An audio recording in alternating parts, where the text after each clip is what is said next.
This is the Pastor with No Answers. About a month ago, we had a couple of guests on to discuss and provide analysis on Trump's first 10 days or so in office. Now, some of the information, some of the content may be a little dated just because it was, like I said, over a month ago. It's still a very interesting conversation. We also have Dan Koch on here to provide analysis and commentary of this episode. We also talked about having Matt Carter on here, but given his current situation with his mom passing, we decided to let him off the hook. So thanks for listening and enjoy this episode. All right, so we have a unique episode for you today. It's quite possibly going to be somewhat brief, but it's just we can't pass up the opportunity at this early stage in Trump's presidency just to get some early commentary. And so basically what we're going to do is I'm going to read a statement, and we'll give Jack a maximum of 5 minutes to respond. He doesn't have to take up the whole 5 minutes, but 5 minutes max.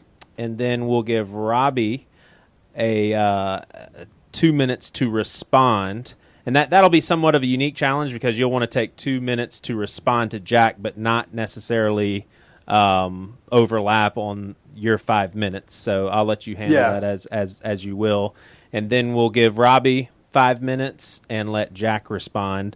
And then later on the episode, these guys are not going to be joining us. They're going to be listening later. We're going to get Dan Koch and Matt Carter's opinions on what they just heard from Jack and Robbie. So it'll be pretty interesting. And obviously my brother and I, we can go on at the beginning or the end and just talk major trash about all of you if we want. So, lovely. Here's the statement. Hold on. Sorry, 1 second. So, also, if it is the case that my sort of prepared remarks line up with rebutting Jack, maybe we just go, he does his 5, I do my 5, and we'll pull out like 4 minutes to kind of go back and forth and chat afterwards. Absolutely. So we'll see how it goes. Absolutely. So this is my quote that I asked Jack and Robbie to prepare notes beforehand, and it is as follows. Our nightmares are being realized. Trump is going to destroy this nation and undo decades of progress with human rights. My first reaction is, so we're all conservatives now then, because that's what conservatives really are about, is not destroying progress. But, my basic response is I realize that there is a heightened degree of upset with this guy, and I can certainly understand it. But, my bottom line remark is this is America, and he can't do that yet. We're not ruled by him. We are not ruled by people. We are ruled by laws. And the laws apply to everyone, including the President of the United States. And, this is one of the things, we talk about the relative illiteracy of Americans. And, like, if you've ever wondered why the Constitution is important, this is why. Right. The presidency is powerful because the Constitution grants power to that office. The Constitution almost also limits the power of that office, just as it does for Congress. So, Trump has taken some actions that have gotten people very upset. Some of them are just political, like, some of his cabinet appointments. It's like so-and-so is going to really shake things up. Yeah, I think that's the point, and like Betsy DeVos, we probably would disagree on whether she's a good choice or not. But, some of them, that's just a political issue. But, like some of the ones where people are concerned about him attacking rights, like, the prohibitions on Muslims re-entering the country in the way that he staged that. The thing is, it's already been challenged. And, constitutionally, can he do it? We'll work through that. Or if it's constitutional but not legal, we'll work through that. And if it's constitutional and legal but it's wrong, then ultimately I think the laws will be changed. I mean, that's one of the things about, American institutions and why they're valuable, is that they protect us from tyranny. That's what they're designed to do. And ironically, Robbie, one of the things that really frustrated me about Barack Obama is he got to the end of his term frustrated with Congress and just decided to take things into his own hands and deliberately, in my mind, broke the law. And, was on the losing end of a number of 9-0 Supreme Court decisions. Like, you can't do that, Mr. President. But again, there's a process. He tried to overreach. It was slapped down, and that's a healthy system, I think.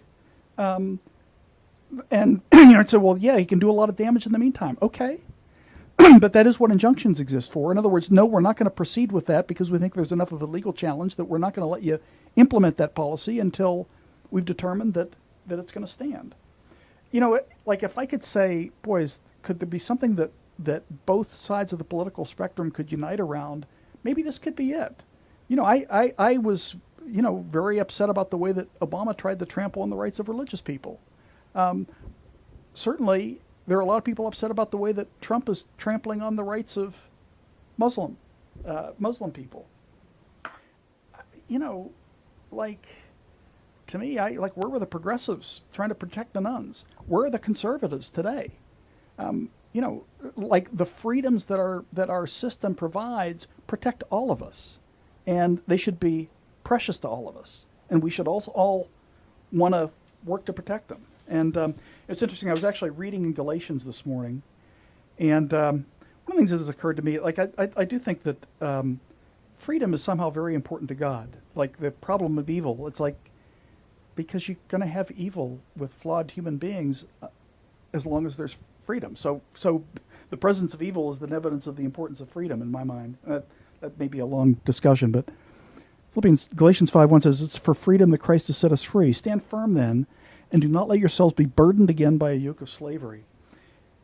And then in verse 13 he says, "You brothers were called to be free, but do not use your freedom to indulge the sinful nature. Rather, serve one another in love. The entire law is summed up in a single command. Love your neighbor as yourself." And here's the message for America today. If you keep on biting and devouring each other, watch out or you will be destroyed by each other. Wow. There you have it. Mic drop. Mic drop with the holy word. All right, Robbie. Yeah, that's not fair at all. Yeah. Yeah, you try to argue against God's word, Robbie. Yeah, exactly. Well, I wasn't trying to use it. No, I know. But, anyway, just so. A Sorry. very, very timely verse for sure. So we're going to end up right where I thought we were going to end up, actually, when I was thinking through this exercise, which is that Jack and I don't disagree that much. Yeah. So I'll do mine, and I'm going to expound because I'm like the super woke policy guy. I'll go a little more into like the things, like the examples of things that I find alarming. Yeah. As part of my sort of spiel. But I think that Jack and I will end up in a reasonably similar place, although I may be a little more elevated in my fear than he is. Cool. And we'll just lump all this together, your response and your position, and then we'll give Jack 2 minutes to respond to you if needed. Sure. So have at it. All right. So look, as a progressive policy guy, obviously my nightmares are being realized in certain ways, but there's regular policy debates like, do you fund Medicaid for poor folks or not? And those are kind of out of the realm of this discussion. Right? I'm willing to concede that elections have consequences, and you win or you lose, and policy changes on whatever. The question about will America be destroyed and civil rights being rolled back is a whole different tier of question. And the first 2 weeks have been very alarming to me. And I'm very alarmed by the Steve Bannon presence in the White House. I feel like he's basically running the White House at this point in time. And so, if you look at his mission statement, it's to, quote, bring down the whole system of government as a Leninist, make the USA a hyper-nationalist country, attack and undermine the free press, and that kind of thing. And that, to me, is really scary. They've gutted the State Department. They've gutted other departments of the government to make them either diminished in their standing or more ineffective or to make them just look bad or whatever. And so I'm concerned about if we're going to pull back from international leadership on trade by pulling out of TPP and not replacing it with something else, by letting Ukraine just get run into by Russia, or letting Japan and South Korea manage their own business with China, if America is a shining city on a hill that is a source of strength and peace because we are backing all these alliances, then that America, I think, is under threat, because we have to keep being that party for the world to be what it was the last 30 years. And so these guys don't want to be that. That's alarming to me. We'll get at the end here to if I think that will actually be destroyed or not. But that is on the table, in my opinion. And, I just think it's just bad that we've offended our closest allies and neighbors, Germany, Mexico, Australia, and Britain in 14 days. But again, like, would that destroy the country? Probably not. On civil rights, to say we'll go back decades is a pretty bold statement, because I think that would be to forget how far we've come. I mean, like, if you really go back 30 years, 60 years, like, we've come a long, long way, and we're not going to give it all back. That said, I do have fears about some key civil rights elements, voting rights in particular. I don't really trust a Sessions-led DOJ on voting rights for elderly, transient immigrants, minorities. It'll all be legal, but making it hard to vote, to me, is as bad as making it illegal to vote. It's just like, not as bad, but it's directionally the same kind of thing. I'm alarmed by that. And I'm also very alarmed by the overcriminalization of dissent. As more and more protests happen, I have no doubt that when one of them turns violent, we'll see some big crackdown, and like, all protesters get called rioters. Like, that will not help us to have a way for people to protest peacefully against what they view as being dangerous government.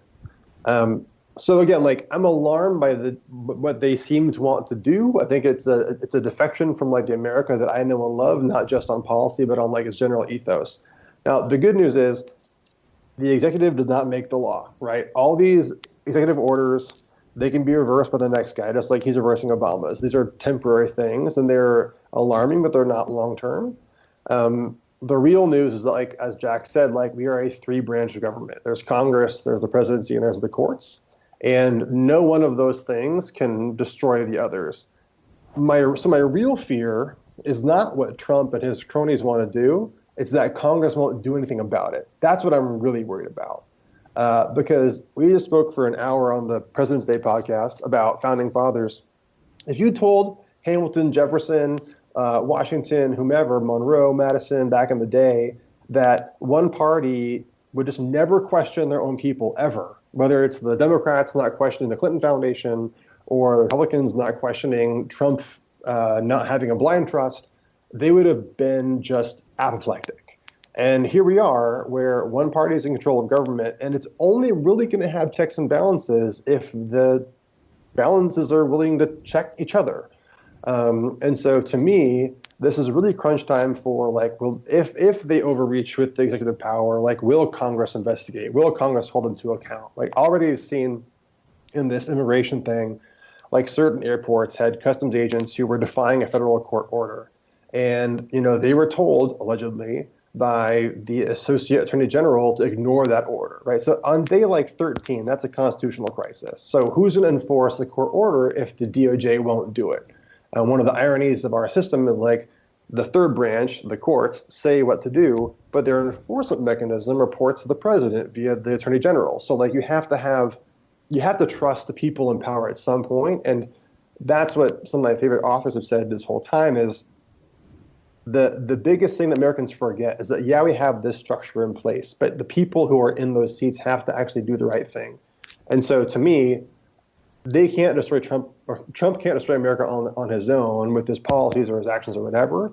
But what we do need to see is an engaged Congress, because Congress is supposed to be the most important branch that will enforce laws, make laws, investigate corruption, you know, whatever it may be. And so to me, like, that's the most important thing. It's not about him. It's about the whole system working. And if the other two branches are strong, it's kind of irrelevant what the president does, with just a handful of exceptions, like, you know, launching nukes or whatever. No big deal. So I'm encouraged. I'm encouraged that this is probably a time for Congress to get its backbone back and to resume its place as the primary of the three branches, in my opinion, as written in the Constitution, and also for people to re-engage. Like, I think that liberals checked out because, you know, their best buddy Obama had it all covered, and conservatives were sort of raging against the machine the last 8 years, but felt they were helpless. And it's time for people to, whether it's marching in the streets or going door to door, like, actually pay attention and do something. And if they can reinvigorate Congress, and Congress will, like, enforce the law, make law, whatever, we'll be okay. My concern is that they have not shown a willingness to do so yet, because of the, you know, hyper-partisanship we have now in the last 20, 30 years that didn't exist anywhere else in American history, where, like, a party would, like, nowadays, they don't even bother to question each other at all. That is a flaw in the system that we have to overcome. But it does seem to me that during the campaign, a lot of Republicans distance themselves away from Trump. So Yeah. so it seems to me that there is Well, look, some no. skepticism. So Mike Pence, Paul Ryan, Mitch McConnell, and James Mattis all say during the campaign that a Muslim ban is unconstitutional or morally wrong or whatever. And then what happened on day 3? It happened anyways, right? Okay, gotcha. So, like, I mean, so Paul Ryan, not to pick on our buddy Paul Ryan, but like Paul Ryan branded himself as like bright, conservative, thinking man, independent, whatever. Like he knows this stuff is wrong, and he's doing nothing because he's afraid of Trump's tweets, or because he wants to pass a big tax cut and then he'll grow a backbone. But to me, like, there's an article by, I think it was David Brooks, I forget who it was, called like the Party of Fausts, right? The guy made the deal with the devil. Yeah. And I just feel like all these Republicans in Congress are like waiting to kind of get theirs first, and like then they'll show some toughness, which to me is just like, I'm not down with that, you know. Well, not to excuse that, but isn't there historical precedence for a honeymoon period for any president, where they get pretty much whatever they want for the first few months, or not so much? Well, kind of, you know, but like if someone loses the popular vote by a historic margin, pisses everyone off in the interim, like, I mean, it's a measure of the mandate, right? And the Trump admin has been trying really hard to convince us that they have a big mandate, and they don't, right? Like, he's the most unpopular incoming president in history, and like, and who cares about crowd size? But like, you know, it's just relevant to understand, like, I don't think we should just give him whatever he wants. I mean, he's the first president, I believe, ever elected who had a minority of the votes in the primary and a minority in the general. He's never won a majority of anything, right? So like, he is the president. I'm not saying like, oh, he was the, you know, the Russians stole the election, whatever. Like, he's the president, but let's not pretend that like he has this universal mandate to do all this stuff. So like, Right. Where is Congress? Like, I think if you can get, you know, Al Franken and John McCain to agree on something, 85% of Americans probably also, like, seriously, like if those two guys Right. agree, like 85% of Americans probably also agree, right? So like, why aren't they leading? Like, why aren't they saying, here's something that we all agree on, instead of waiting back to like respond to how the presidency acts? Yeah. You know, I guess my one thing there, Robbie, is I feel like, and it's only day 14 or 15 or whatever it is today. You know, a lot of them are trying to figure out what to do, how to address this appropriately. How do you know? I don't think it's necessarily a lack of backbone. It's and I'm sure, and for some it is. I mean, obviously, there are always people who are willing to follow whoever's popular and just grab what they can that falls their way as a result of that. But I don't think that everybody who is not speaking out right now is, there is such a thing as picking your battles. And, you know, like in my mind, Lincoln's kind of an instructive example of that. Lincoln, in order to, you know, one of the things that I think was really interesting about him, I look at him as a guy who was a very serious ethical thinker. And yet where he kind of came down in terms of his political practice was, don't let the perfect stand in the way of the good. And he did deals with a lot of unsavory characters because he felt it would help the country go steps in the direction it needed to go. So, you know, are some people making those calculations right now with Donald Trump? Probably. I mean, that would be my only pushback. I don't think that anybody who is failing to shout right now is necessarily craven. That would be my only pushback. And I'm not saying that they had to do that in the first 13 days, but I'm saying like the path to the quote unquote destroyed America runs through Congress, right? So at some point they have to put up or shut up. And I do agree that they're probably stunned. Like, I read an article on this the other day, like that they're probably just stunned by the pace of things. Like, who would imagine that you'd have the Muslim ban, Iranian saber rattling, offending our allies, and a wall promise in like the first, 120 hours? Like, so I'm guessing that if you're like a lifelong congressperson who's used to like the deliberative process and subcommittees and like vetting with all this stuff, that they're just gonna, like, these things happened before, like the Secretary of Homeland Security didn't even know about the ban, right? Like, they're happening so fast. Yeah. Whether by incompetence or on purpose to create chaos, I think is a fun debate. but they're happening fast nonetheless. So yeah, like they're probably still getting their bearings. But my point is like, at some point they got to say, you know what, like we are Congress, and if we can investigate, if we can spend $23 million on Benghazi, we can at least ask for some tax returns, right? Like we can like do something, even if it's our own guy, and just Yeah. just make sure it's above board, right? Like this I hear you. basic stuff. I completely agree that if they don't, if the other two branches of government don't fulfill their responsibilities, then there isn't anything in the to stand in the way of somebody asserting power they shouldn't assert. But I think we conflate things too, like the tax return thing. I don't think that's a legal requirement. That's just become customary. I'm not saying it's not a good idea. I'm not. I'm not trying to defend it. I'm just saying, it's like, do they have the right to demand that? I don't know. No, I think like what I'm proposing is I think Congress should pass a law saying that like every senator and representative and president and vice president and cabinet secretary should disclose their finances for 10 years, have a blind trust, like put it these things that we used to do because they're the right thing to do and make them law. Because if we can't trust folks to do the right thing just because, then make rules that make it enforceable, right? Yeah. Well, again, that's a legitimate argument. I agree. So yeah, it's not, he hasn't broken a law by not doing that, but we have all these questions about like corruptibility and Understand. He's the most. So yeah, the tax returns thing, it's not in the law. But my point is like we used to rely upon basic principles like just do the thing that is custom because that seems reasonable and right. If folks won't do those things, then Congress should compel them to do so and say, all right, fine. It was just kind of the thing to do before, but now it'll be actual law that if you become president or whatever, you will disclose your financial holdings and you will not, enrich yourself through office, and we'll enforce that through the law. Like that's what I'm asking Congress to do because, if you had a problem with the Clinton Foundation, like Trump owning all of his businesses is like that on steroids, and yet we're not even going to look at it. So like that's my concern, and so yeah, like Congress can make laws that take things that were just sort of like behavioral norms and make them the law, right? Yeah. And they can create those mechanisms that force good behavior. Yes. And again, that's kind of what I was saying earlier. That's part of how our system works. I mean, I think we agree on that. All right, so Robbie, on a scale of 1 to 10, 10 being the best, 1 being the worst, rate Trump's presidency so far. Let's hear it. I really can't. I mean, like, because and I know that you're joking, but like, it seems right now that he's just kind of a chaos agent. And like, I should be honest, like I said before, I really don't think that Trump believes these things. I don't believe he understands half this stuff. Like, I'll bet you right now, if he and I sat down and talked about Obamacare and like community rating and risk pools, he wouldn't even know what half the words even meant. I really believe that. I'm not trying to be mean to the guy. Like, I'm not demeaning his followers. Like, they have real pain or real concerns, but like, I just think he's a vessel that says whatever his nearest advisor says to say. So right now, it seems like Bannon's a chaos kind of guy, so we have a chaos kind of presidency, and we'll just see where it shakes out.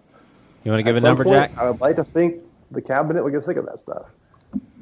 I just think, way too early to tell. It's hard to be optimistic about him, but it'd be nice to be pleasantly surprised. And I think we've all got to hope that it's going to turn out better than we would have expected before the election. If we had been talking about, tell us about what you think a Trump presidency will be like.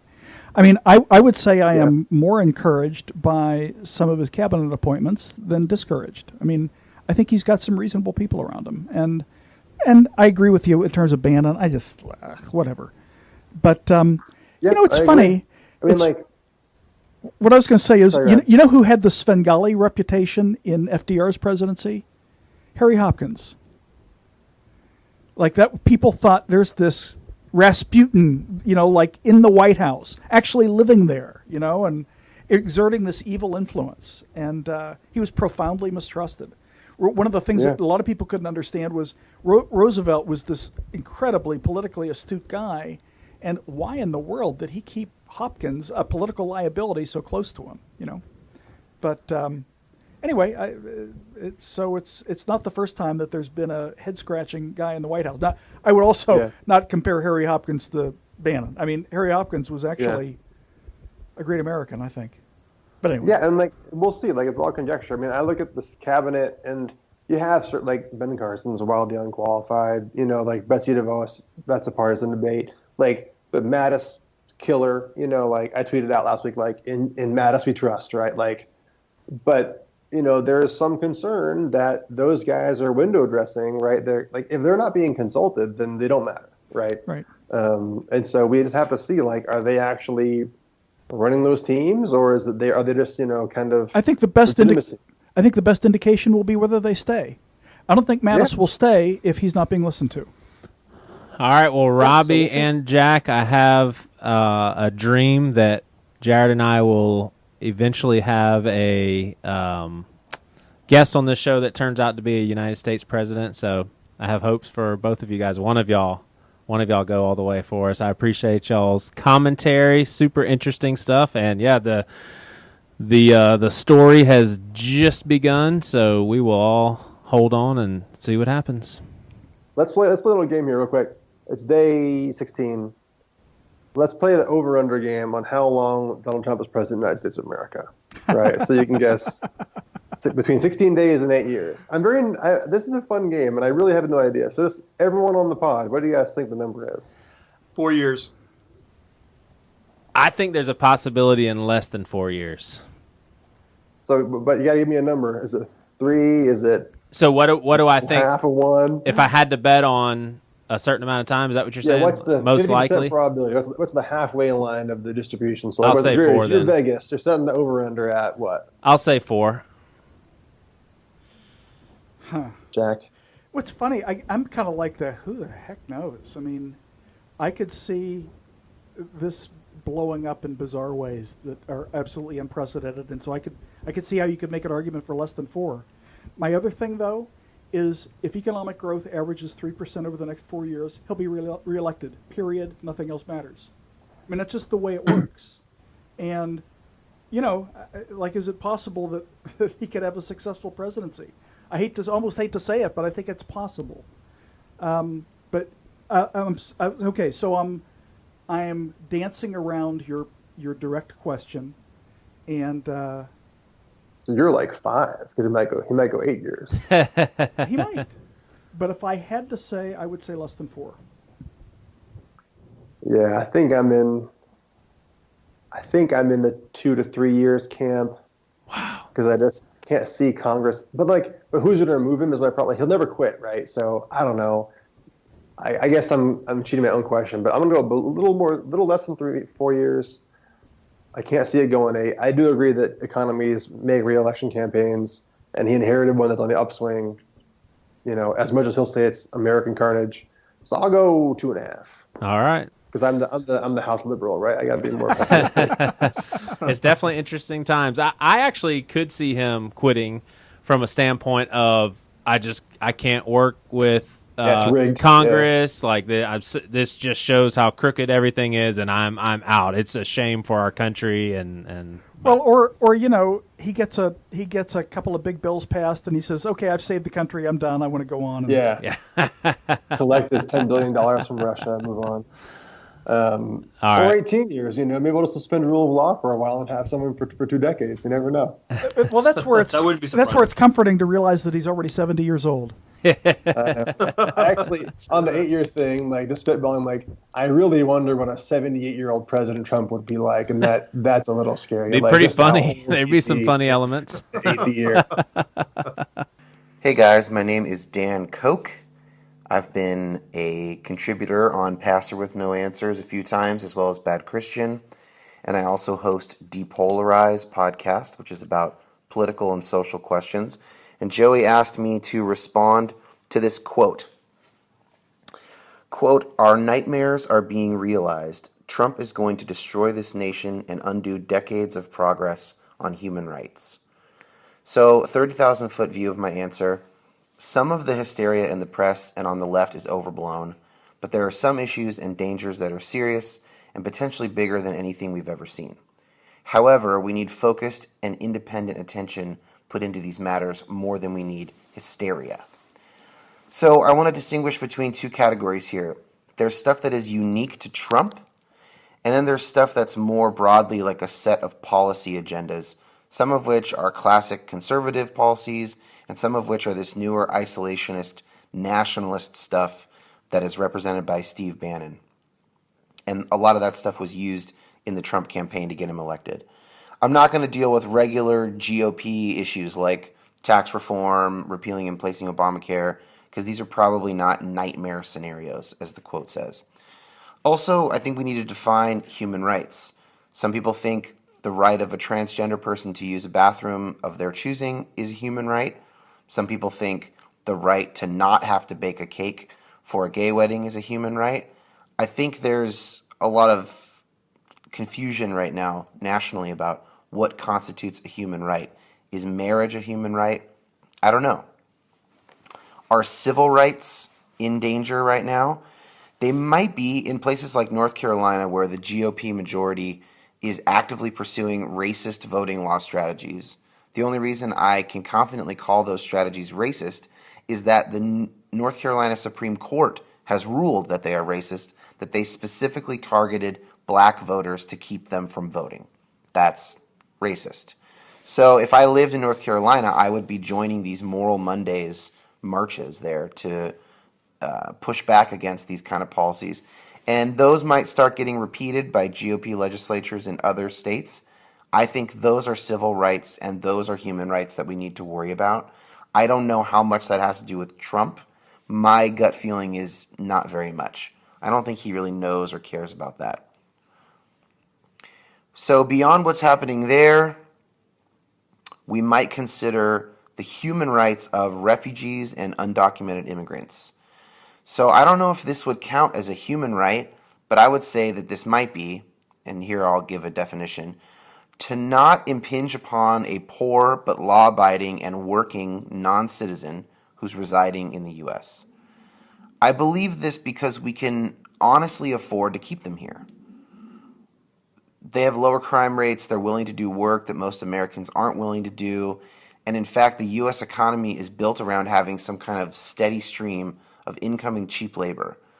For a far more thorough treatment of this, I had Dr. Charles Hirschman on Depolarize. I think it was in the first 8 or so episodes, so you can go find that episode. He's the guy who wrote the study about the number of illegal immigrants in America right now, and he talks with Homeland Security and consults with them on their behalf. He's like seriously an expert. So definitely check out that episode if you're interested in this stuff. So I think we can afford to treat undocumented workers and refugees without violent crime history as human beings. We can treat them worthy of respect and mutual care.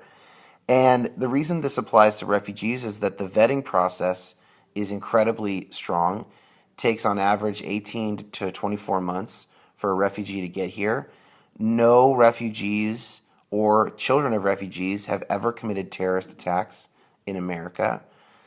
I just think that the person not like us, the Muslim, are being used as bogeymen right now by Trump and Bannon and by other nationalist movements all over the world. These isolationist nationalist movements that are gaining steam in Denmark with Brexit, in France, the National Front, in Germany, in Italy. So this is a thing that the U.S. is part of globally. It's not only happening here. It didn't only happen in England. But I think mostly, at least in America, the hysteria about refugees is ill-founded.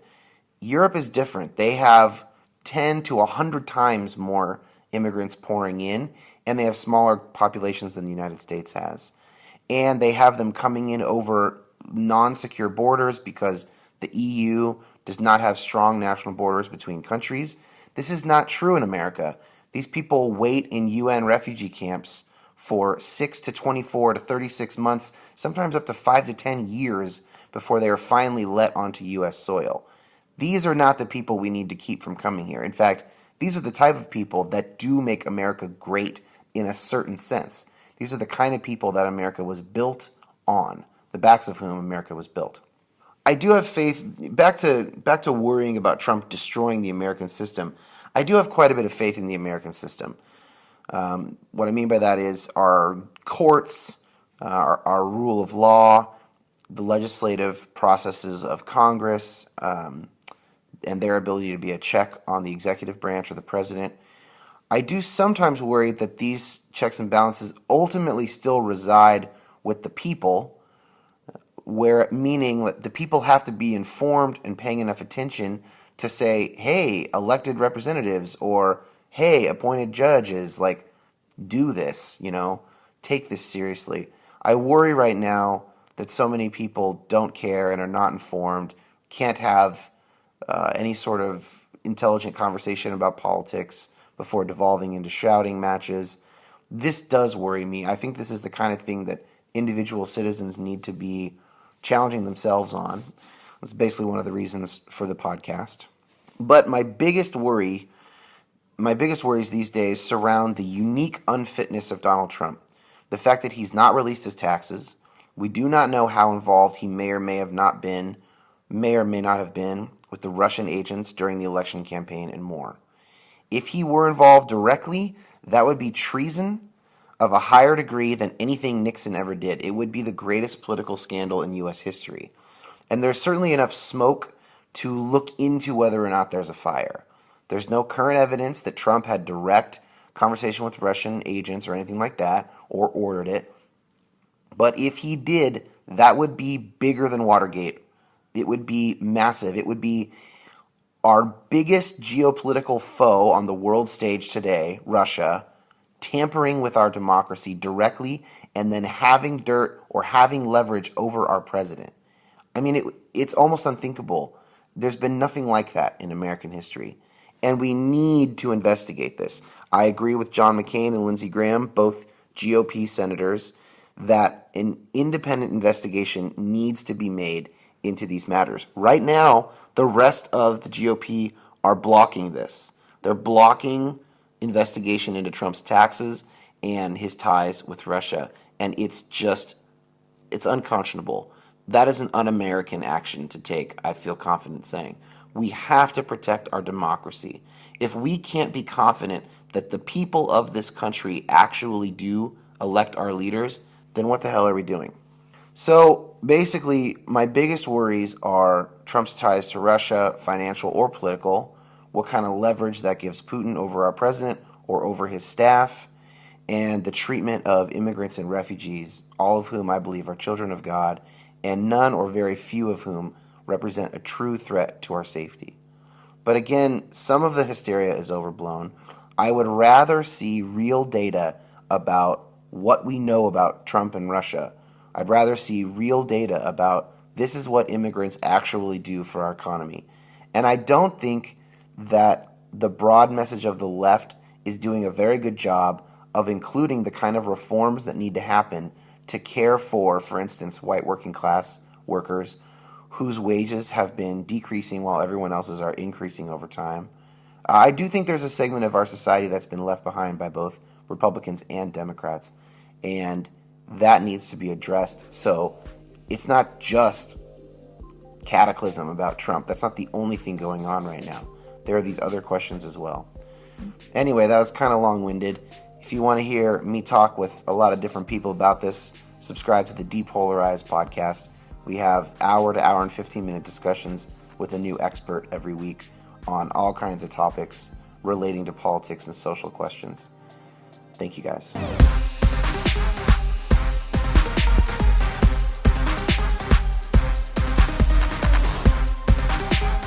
Thanks for listening to Pastor with No Answers. If you enjoyed it and want to hear more about us, go to pastorwithnoanswers.com. You can connect with us on Facebook and Twitter through this website. There's also a separate discussion group that I do not manage, and there's a place to contribute. All of that through pastorwithnoanswers.com.